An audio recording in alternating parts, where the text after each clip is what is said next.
Lucas capítulo 13, nós vamos ler do versículo 10 até o versículo 16. Estou lendo na Nova Almeida atualizado. O texto sagrado diz assim: num sábado, Jesus estava ensinando numa das sinagogas. E chegou ali uma mulher possuída de um espírito de enfermidade. Havia já 18 anos. Ela andava encurvada sem poder se endireitar de modo algum. Ao vê-la, Jesus a chamou e lhe disse: mulher, você está livre da sua enfermidade. Impondo-lhe as mãos, ela imediatamente se endireitou e dava glória a Deus. O chefe da sinagoga, indignado por ver que Jesus curava no sábado, disse à multidão: há 6 dias em que se deve trabalhar. Venham nesses dias para serem curados, mas não no sábado. Porém o Senhor lhe respondeu: hipócritas, cada um de vocês não desprende da manjedoura no sábado o seu boi ou o seu jumento para levá-lo a beber? Por que motivo não se deveria livrar desse cativeiro em dia de sábado esta filha de Abraão, a quem Satanás trazia presa há 18 anos? Pai, nós pedimos graça e favor do Senhor para que a Tua palavra nos comunique não só o entendimento. Mais do que informação, nós clamamos por revelação. Nós clamamos a Deus por aquele nível de compreensão que gere em nós resposta e correspondência com o Senhor.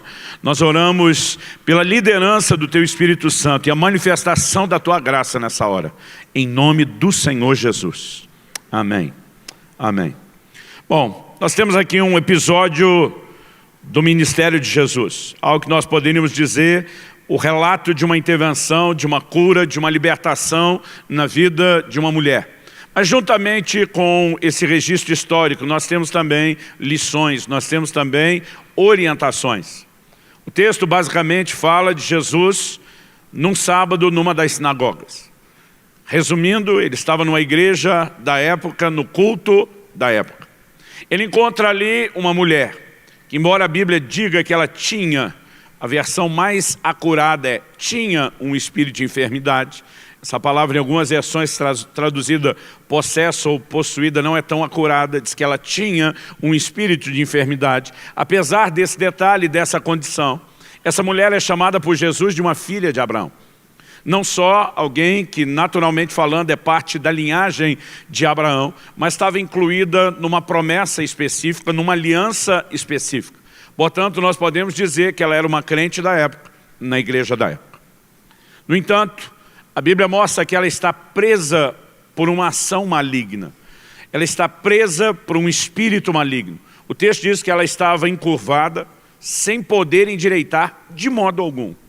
Esse sem poder endireitar de modo algum me faz primeiro pensar que todos os recursos naturais da medicina talvez já houvessem sido aplicados no esforço de ajudar essa mulher.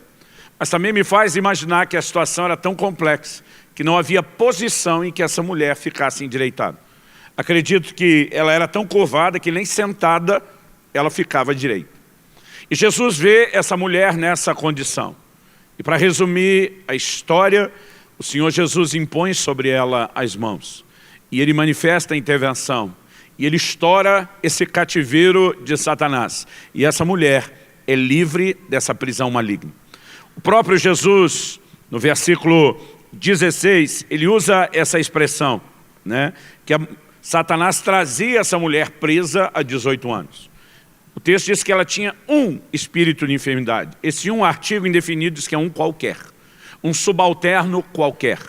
Mas porque ele está debaixo de um comando e uma estratégia maligna, Jesus reconhece a prisão que esse um espírito de enfermidade qualquer está operando, como parte de uma mentalidade, de uma estratégia, de um estratagema do próprio Satanás. Portanto, ao expulsar aquele um espírito qualquer, Jesus desfez a prisão de Satanás. E o que nós podemos aprender e deduzir disso?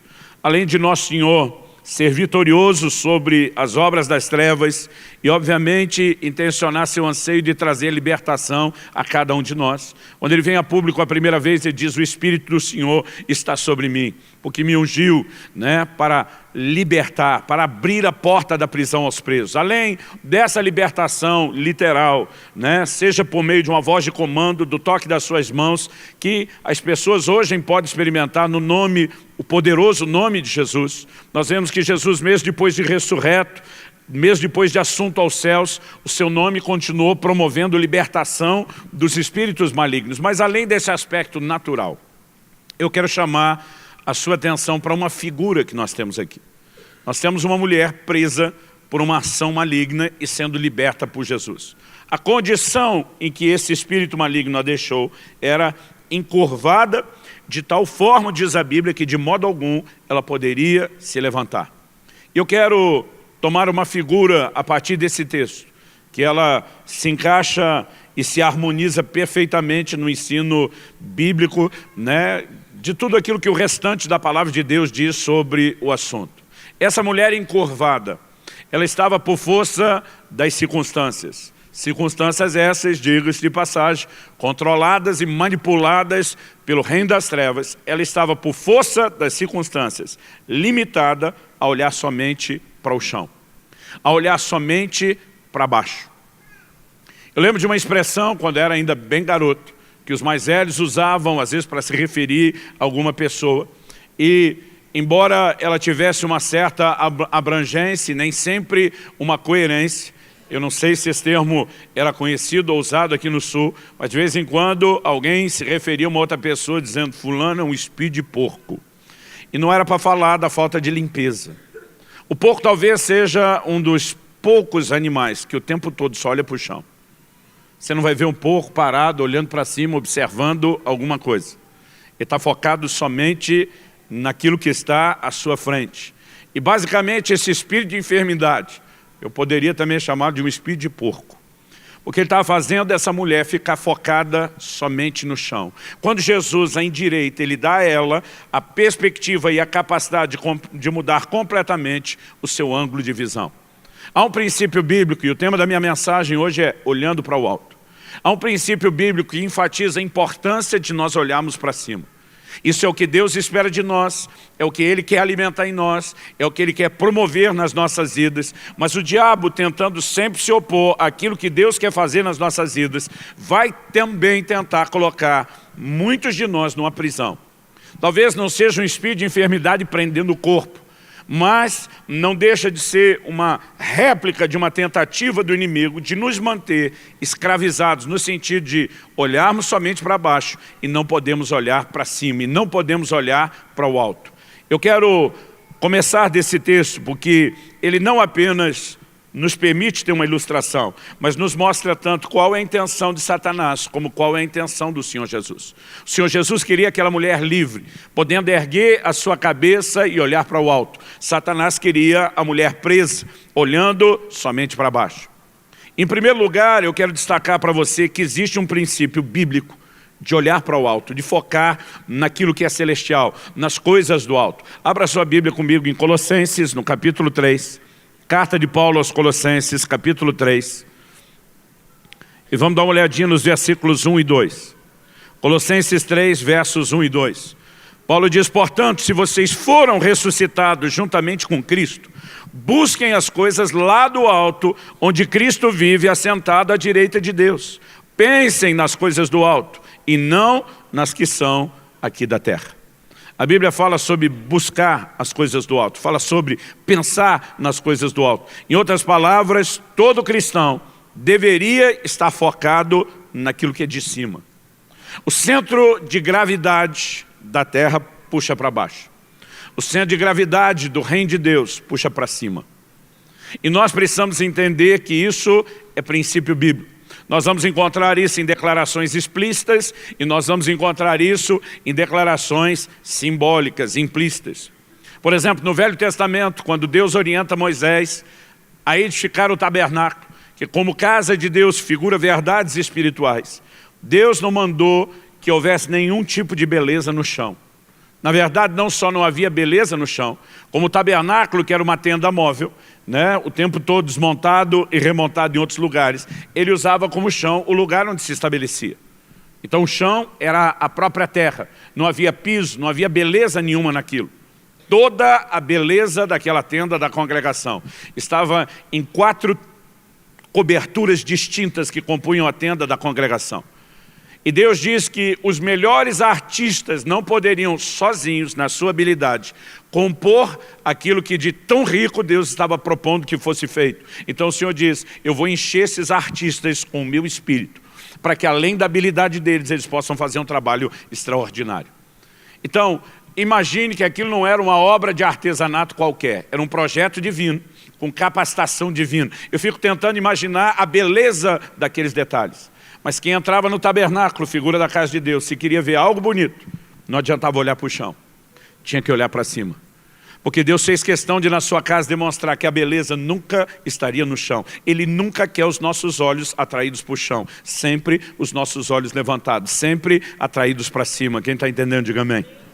No Salmo 121, um clássico, eu me lembro quando criança, a gente via muito isso nos quadros, né? Hoje em dia já não tem essa mesma cultura de quadro com versículo que existia antigamente.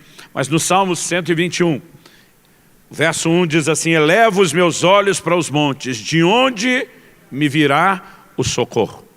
Na verdade, a ideia não era mera e simplesmente olhar para os montes. Os montes eram os pontos mais altos. A referência de se olhar para cima.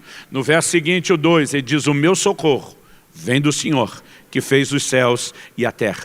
Então era para muito além dos montes. O monte era apenas a referência da necessidade de se levantar os olhos e fixá-los nos céus. Essa linguagem sempre foi usada de forma simbólica para falar da importância de olharmos para o alto. É princípio bíblico, é norma de vida cristã, que a gente pense no que é de cima, que a gente busque aquilo que é de cima, que a gente seja direcionado e atraído pelas coisas celestiais e não pelas terrenas, pelas coisas do alto, como diz Paulo, e não por aquilo que é daqui de baixo.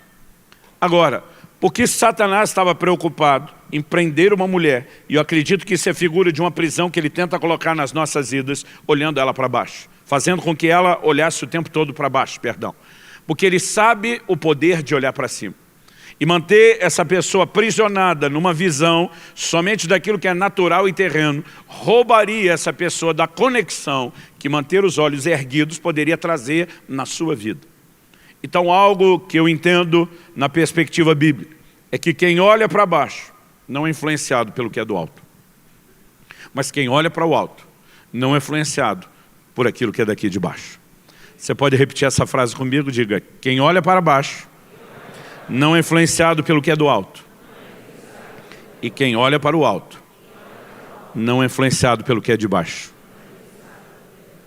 Quando a gente entende isso, nós vamos perceber porque o reino de Deus tem todo um movimento nos impulsionando, nos empurrando para olhar para cima.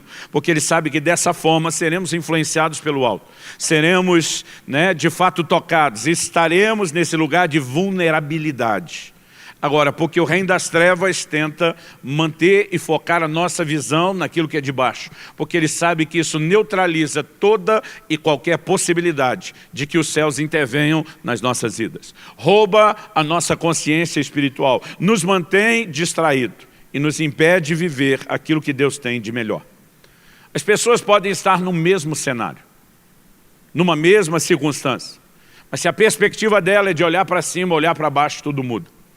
Quando Davi traz a arca do Senhor para Jerusalém, depois de anos em que a nação de Israel fica sem aquele símbolo sagrado da presença de Deus, Davi faz uma festa sem precedentes. A Bíblia diz que naquela procissão, a cada 6 passos, havia um sacerdote sacrificando. Alguns imaginam uma procissão que parava a cada 6 passos para um sacrifício. Isso faria com que ela nunca tivesse chegado ao fim. Outros estudiosos dizem que na distância de cada 6 passos, um sacrifício. A verdade é que ele proporciona uma festa nunca antes vista. E Davi vem dançando, festejando, celebrando diante do Senhor. Ele está realmente empolgado com esse retorno da presença de Deus, digamos assim, simbolizado no retorno da arca. Mas quando ele chega em casa, a Bíblia diz que Mical, que sequer saiu de casa para celebrar, Mical, sua esposa, ela o desprezou. Mical, que diferente de Davi, cresce numa família nobre, talvez com todos os requintes, etiquetas e padrões, ela se aborrece de ver Davi daquela forma. Ela diz, que coisa feia fez o meu Senhor hoje. dançando despido diante do povo. Em outras palavras, seu comportamento foi de plebeu. Ela está recriminando ele, porque está preocupado o quê? Com a imagem, com o que vão pensar, né? Está focada mera e unicamente naquilo que é terreno. Davi olha para ela como quem diz, você está maluca, mulher? O rei não sou eu, o rei é ele. Ele diz, foi diante do Senhor. E aí já entra a briga de casal, que escolheu a mim e não a casa de seu pai. Ele já manda o recado, né? Tipo assim, se você fosse muito bom, não tinha sido substituído. Ele diz, foi diante do Senhor que eu dancei. É diante dele que eu vou me regozijar. As duas pessoas estão vivendo o mesmo contexto. Mas enquanto um está nem aí para o resto, atraído, focado em Deus, querendo celebrar esse retorno da presença de Deus, né? A esposa de Davi, Mical, ela não está nem um pouco atraída pelo que é do céu, focada no que é do céu, preocupada mera e unicamente com aquilo que é natural e terreno. Na verdade, o que define o estilo de vida que eu e você vamos viver não tem a ver com o ambiente onde transitamos, não tem a ver com as oportunidades que surgem diante de nós, não tem a ver com o que acontece, tem a ver com onde os nossos olhos estão. E o princípio de olhar para cima vai nos manter conectados com o céu. Mas o princípio de olhar para baixo rouba e aborta isso. Então eu quero começar primeiro falando, né? Eu vou pegar aquela frase que nós repetimos, depois de mostrar esse princípio de olhar para o alto, que quem olha para baixo não é influenciado pelo que é do alto. E depois, quem olha para o alto não é influenciado pelo que é de baixo, como os meus próximos dois tópicos da conversa. Então, falando de quem olha para baixo, não ser influenciado pelo que é do alto. Em Mateus, no capítulo 13, o Senhor Jesus, na parábola do semeador, ele fala nos versículos 20 e 21, se você for rápido de endereço, eu quero que você acompanhe comigo. Mateus 13, versos 20 e 21. Ele diz, o que foi semeado em solo rochoso, esse é o que ouve a palavra e logo a recebe com alegria. Mas ele não tem raiz em si mesmo, sendo de pouca duração. Quando chega a angústia ou a perseguição por causa da palavra, logo se escandaliza. Ele fala de um tipo de gente que recebe a palavra com alegria, mas não tem profundidade, não tem duração. E a Bíblia diz que quando as circunstâncias difíceis chegam, ele simplesmente deixa de frutificar. Nós estamos falando, em outras palavras, que quem desanima da palavra recebida é porque ele está olhando para as circunstâncias. Ele está olhando para aquilo que está acontecendo à sua volta. Ele está focado naquilo que é terreno. E nós precisamos saber ter o contraste, né? Contraste de posicionamento, de foco, de onde vamos colocar os nossos olhos. O apóstolo Paulo diz, as aflições desse tempo presente não podem se comparar com a glória que em nós há de ser manifesta. Se nós não soubermos aonde colocar os olhos, nossa força será minada. Olhar somente para o chão, olhar somente para aquilo que é terreno, olhar para as tribulações que já nos foram garantidas, serão parte da caminhada cristã. Elas têm o poder de nos desanimar. Jesus também fala de uma semente que caiu entre espinhos. E ele diz que os espinhos cresceram e sufocaram a semente, que é a figura da palavra de Deus. No versículo seguinte, o 22 de Mateus 13, Jesus explica o que foi semeado entre os espinhos, é o que ouve a palavra, porém as preocupações desse mundo, a fascinação das riquezas, sufocam a palavra e ela fica infrutífera. Ele está dizendo de gente que foi conectado com o céu através da palavra recebida, mas de alguma forma, por causa das preocupações desse mundo, por causa das fascinações das riquezas, ele começa a ter um foco tão intenso naquilo que é terreno, que a palavra acaba sendo depois sufocada na sua própria vida. É fato. Isso se repete ao longo de todas as escrituras. Quem está olhando para baixo não é influenciado por aquilo que é do alto. Evangelho de João, no capítulo 4 e no versículo 35, Jesus diz, vocês não dizem que ainda faltam 4 meses até a colheita? Eu, porém, lhes digo, levantem os olhos e vejam os campos, pois estão maduros. Outra versão diz, estão brancos para a colheita, para a ceifa. Do que é que Jesus está falando? Os discípulos vão à cidade atrás de comida. Eles estão focados naquilo que é natural e terreno. Jesus para junto ao poço de Jacó, cansado, aguarda que eles vão à cidade para trazer alimento. E ali ele encontra uma mulher. Essa mulher é uma mulher samaritana. Normalmente o homem não dirigia a palavra a uma mulher em público, em se tratando de um desconhecido. E os judeus não se davam com os samaritanos. Quando os discípulos voltam com a comida, e vem Jesus conversando com a mulher, eles já estranham.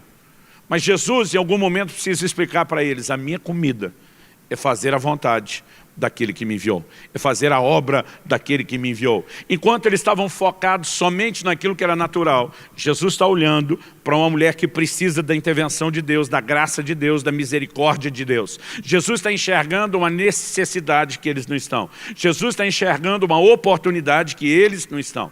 Agora Jesus olha para eles e diz, levantem os olhos, pare de olhar só para o chão. Pare de olhar só para o umbigo. Levantem os olhos. Se Jesus estivesse falando de colheita literal, ele nem precisava mandar levantar os olhos. Porque ela fica, por mais distante que esteja a linha do horizonte, o campo de onde parte, ela está no nível daquilo que nós enxergamos. Quando Jesus está dizendo levante os olhos, está dizendo enquanto vocês estão focados só naquilo que é terreno, vocês não conseguem ter a percepção do coração do Pai. Levantar os olhos é um princípio poderoso para tirar essa influência e esse domínio daquilo que é terreno. Mas quem está olhando só para baixo nunca vai ser influenciado por aquilo que é do alto. E Filipenses, no capítulo 3, eu quero ler com você a partir do versículo 19. O apóstolo Paulo nos dá mais uma orientação a respeito do assunto. Ele falando de um grupo de pessoas que no versículo anterior ele chamou de inimigos da cruz de Cristo. E diz o destino deles é a perdição. O Deus deles é o ventre. E a glória deles está naquilo em que deviam se envergonhar, visto que só pensam nas coisas terrenas. Depois de falar dessas pessoas como quem está preso só naquilo que é terreno, ele diz no verso 20 e 21 como contraste, pois a nossa pátria está nos céus, de onde também aguardamos o Salvador, o Senhor Jesus Cristo, o qual transformará o nosso corpo de humilhação para ser igual ao corpo da sua glória, segundo a eficácia do poder que ele tem, de até subordinar a si todas as coisas. Enquanto ele está falando de gente que só pensa em coisas terrenas, ele chama a atenção, nossa pátria está nos céus. Em outras palavras, nós deveríamos estar olhando para cima e não para baixo. Gente, é impressionante o como muitas vezes nós não percebemos que essas coisas terrenas com as quais temos que lidar, não estou dizendo que são coisas ilícitas, mas como elas podem se tornar distrações e dessa forma serem usadas pelo inimigo como verdadeiras armadilhas. Eu li muitos anos atrás um artigo que falava de uma prática específica de caça num certo lugar, onde os nativos atraíam os macacos que eles queriam caçar da seguinte forma, eles faziam vasos de barro pesado, com uma parte, o corpo de baixo largo, e eles colocavam ali algumas frutas, mas a boca do vaso era fina o suficiente para passar só ou a fruta sozinha ou a mão do macaco. E normalmente, quando eles colocavam e deixavam aquilo, os macacos atraídos pelo cheiro das frutas vinham, enfiavam a mão passava, a fruta tinha entrado. Mas quando ele tentava tirar a fruta, segurando ela na mão, não tinha espaço para passar. E eles conseguiam pegar o macaco, porque até o fim, ele ficava lutando para não largar a fruta, e ele ficava preso pela própria mão, que não queria largar aquilo que estava segurando. Era o tempo necessário para eles concluírem o processo. Enquanto eu li aquilo, eu comecei a rir comigo mesmo, pensar, parece alguns de nós, que estamos tão agarrados a algumas coisas materiais e terrenas, que não percebemos que isso se torna a nossa própria armadilha, se torna aquilo que muitas vezes nos faz vulnerável ao inimigo, exposto a uma ação maligna que tenta nos desconectar dos céus. Nós precisamos entender, querido, que Deus quer que eu e você vivamos nessa terra e a gente pode viver uma vida abençoada aqui. Mas Ele nunca quis que eu e você estivéssemos presos. Quem está entendendo, diga amém. Ele nunca quis que a gente perdesse a consciência daquilo que é celestial por conta de uma valorização excessiva só o que é natural. Mesmo quando falamos das bênçãos de Deus. Eu creio que é muito fácil a gente passar o tom e começar a valorizar demais. O apóstolo Paulo escreve aos Coríntios e diz, se é só para essa vida que esperamos em Cristo, nós somos de todos os homens os mais dignos de lástima. Deus pode trazer intervenções na sua vida terrena, com certeza, mas muito, muito mais do que isso. Ele quer você conectado com o céu, com aquilo que é eterno. Ele quer que você viva nessa terra em função do eterno. Ele quer que você traga os céus para mudar e afetar a terra enquanto você está aqui e sem nunca deixar de lembrar que nós estamos aqui de passagem. Há algo maior e duradouro. né? Nós devemos viver para influenciar e mudar o lugar onde estamos, com certeza. Mas esse discurso, às vezes, é algo muito bonito na boca de gente que não está mudando nada e só está sendo mudado por aquilo que ele justifica ser tão importante. E desde o início, os crentes se tratavam como peregrinos, como gente de passagem. Por mais que eles entendiam a necessidade de orar, venha teu reino, seja feita a tua vontade aqui na terra como é feita no céu. Eles olhavam e diziam, isso não significa que nós estamos aqui para sempre e nem que nós vamos conectar demais. Agora, em contrapartida, e aqui eu quero caminhar para o meu terceiro e último tópico, quem olha para o alto, não é influenciado por aquilo que é de baixo. Então, em segunda carta de Paulo aos Coríntios, no capítulo 4, esse é um dos vários versículos da Bíblia que fala sobre a importância de foco, de onde eu e você colocamos a nossa vista, a nossa atenção. Eu creio que é por isso que em Hebreus 12 a Bíblia diz, olhando firmemente para Jesus, o autor e consumador da nossa fé. Esse olhar firmemente não é algo literal, porque a maioria de nós nunca ouviu, mas é uma linguagem bíblica para falar de onde eu e você colocamos os olhos, de onde eu e você colocamos o foco. Nós precisamos ter consciência do Senhor Jesus, mirar nele todos os dias e naquilo que ele tem para as nossas vidas. Quem está entendendo, diga amém. Vocês estão tão quietinhos hoje. Segundo aos Coríntios 4, 16, de 16 a 18, ele diz, por isso não desanimamos. Pelo contrário, mesmo que o nosso ser exterior se desgaste, o nosso ser interior se renova de dia em dia. Porque a nossa leve e momentânea tribulação produz para nós um eterno peso de glória, acima de toda a comparação. Na medida em que não olhamos para as coisas que se veem, mas para as que se não veem. Porque as coisas que se veem são temporais, mas as que se não veem são eternas. Qual o segredo para não desanimar? Paulo diz, é não olhar naquilo que se vê. Se eu e você, e essa palavra aqui traduzida não olhar, outras versões diz atentar, né? A NVI traduziu de uma forma bem acurada, fixar os olhos. Diz, não fixamos os olhos naquilo que se vê. Ou seja, não é que a gente não passe o olhar por eles, mas nós não colocamos o foco só nessas coisas. Por quê? Porque eu e você precisamos colocar os olhos naquilo que não se vê com o olho natural. Ele está falando das verdades, dos valores espirituais. Por que que nós precisamos olhar neles? Ele diz, aquilo que se vê é temporal, é passageiro. Aquilo que não se vê é eterno.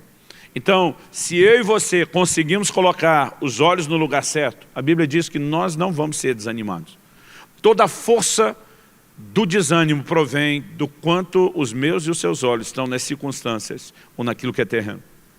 Mas a força do nosso consolo, por dizer assim, porque enquanto o homem exterior, afetado pelo que vê à volta, né, ele está ali se desgastando, a Bíblia diz, o interior tem a capacidade de se renovar.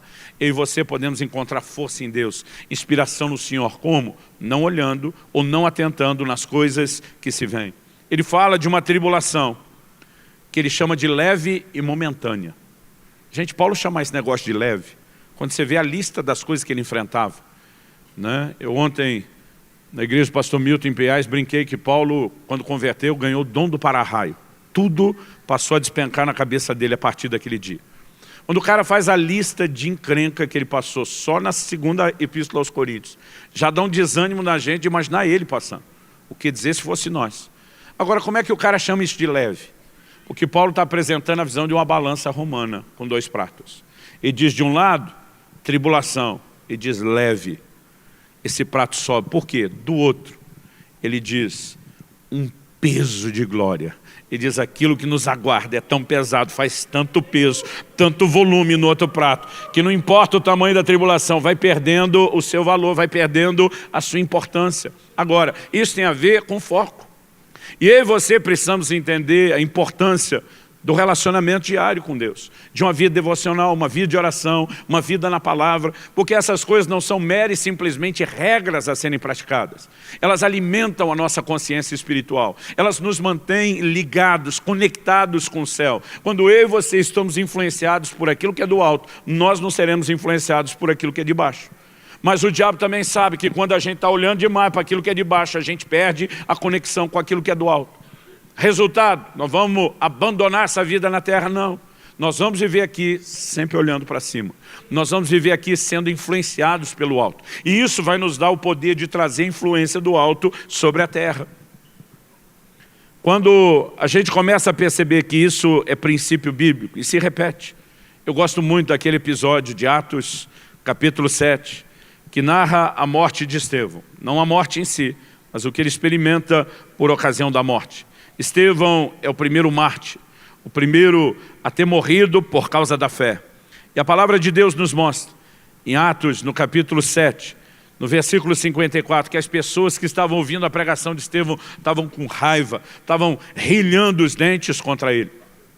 Eu fico imaginando que desde o início os apóstolos tinham com a conduta e uma mensagem, onde eles não estavam nem um pouco preocupados em agradar quem quer que seja que estivesse ouvindo eles. Enquanto esse povo está raivoso dessa forma, o versículo 55 diz, mas Estevão, cheio do Espírito Santo. Você pode repetir isso comigo? Diga, cheio do Espírito Santo. Só mais uma vez, cheio do Espírito Santo. Olha o que Estevão faz. Estevão, cheio do Espírito Santo, fitou os olhos nos céus. Gente, quem que está pregando, em vez de ficar olhando para as pessoas que está pregando, resolve fitar os olhos lá em cima nos céus? Alguém cheio do Espírito Santo. Porque o centro de gravidade do reino de Deus não puxa para baixo, puxa para cima. E o Espírito Santo começa a atrair os olhos dele para cima, quase como quem diz, não olha essa turma que estão te olhando cara feia, rilhando os dentes. Estevão talvez já está imaginando o desfecho que a sua mensagem terá. Ele foi morto e executado por eles. Mas o Senhor começa a atrair a atenção dele, diz, põe os seus olhos em outro lugar. Olhe para o céu, olhe para o céu. E quando ele olha para o céu, a Bíblia diz, ele viu a glória de Deus. E Jesus, que estava à direita de Deus. O texto diz, então disse, eis que vejo os céus abertos, e o Filho do Homem em pé à direita de Deus. E esse é o ponto final do sermão. Porque as pessoas entendem que ele está blasfemando e decidem apedrejá-lo. Agora, gente, há algumas coisas que eu e você precisamos entender. Como Estevão lida com aquele apedrejamento é uma delas. O versículo 58 diz, expulsando da cidade, o apedrejaram. E as testemunhas deixaram as capas deles aos pés de um jovem chamado Saulo. Enquanto o apedrejavam, Estevão orava dizendo, Senhor Jesus, recebe meu espírito. Então, ajoelhando-se, gritou bem alto, Senhor, não os condenes por causa deste pecado. Quem que na hora que está sendo apedrejado, dizer para o Senhor receber o espírito, a gente até entende. Ele está dizendo, partiu glória, fui. Agora, isso pode mera e simplesmente indicar o temor de alguém, o clamor para que tudo dê certo no momento que está terminando. Mas depois disso, ele ajoelha e ele ora por aqueles que estão apedrejando ele. Qual seria a sua reação? Só hipoteticamente, se coloque num cenário de apedrejamento. Eu imagino que minha primeira preocupação fosse cobrir primeiro o rosto. E talvez me embolar de um jeito onde aquela parte do corpo onde eu sentisse um pouco mais a dor, tivesse protegido. Eu não consigo me imaginar, em vez de me proteger, me imaginar ajoelhar, continuar olhando para os céus e clamar pelas pessoas. Me parece que esse Estevão está um tanto quanto anestesiado por o que está acontecendo. Porque quem coloca os olhos naquilo que é do alto, não é afetado pelo que é daqui de baixo. Ele entende aquela cena. Em primeiro lugar, o Espírito Santo abre os seus olhos, ele vê os céus abertos. E ele vê Jesus sentado à direita do Pai. Mas daqui a pouco ele diz, eu vejo Jesus em pé, em toda a Bíblia. Nós lemos que Jesus está sentado à direita de Deus. Esse é o único momento onde Jesus é mencionado como em pé. Porque a declaração do versículo 55 diz que Jesus estava à direita de Deus. No 56, ele diz, eu vejo ele em pé. O tempo todo, quando a Bíblia fala de Jesus, à destra de Deus, fala dele sentado. Interessante que no mundo antigo, quem tinha autoridade se sentava no trono. E quem não tinha autoridade se aproximava do trono, tinha que ficar em pé. A ordem sempre foi essa. É por isso que Jetro fala para Moisés, Enquanto você está sentado o dia inteiro, o povo está em pé esperando ser atendido. Ele não está dizendo para Moisés, você é um folgado e botou cadeira só para você. Era assim que funcionava. Mas quando ele diz Jesus está em pé, isso bagunça a leitura da cultura da época. Mas eu entendo que Jesus está olhando para o Estevão e dizendo, um cara como você, conectado aqui no céu, não embaixo. Eu me levanto do trono para receber. Eu me levanto do trono para receber. Eu te recebo com honra. Não tem como uma cena dessa não estar mexendo com Estevão. E ele está anestesiado pelos céus de tal forma que ele pode ter uma conduta completamente diferente aqui na terra. Eu acredito que essa figura pode ser vivenciada, experimentada por nós. Atos 16, 25, diz que Paulo e Silas foram açoitados, presos, estão com os pés pendurados no tronco. A maioria de nós talvez estaria reclamando com Deus nessa altura do campeonato. É assim que o Senhor recompensa quem prega a sua palavra? A Bíblia diz que os dois estavam orando e cantando louvores. Porque quem está conectado no céu, naquilo que é do alto, normalmente não se deixa afetar por aquilo que é terreno. Quem está entendendo, diga amém.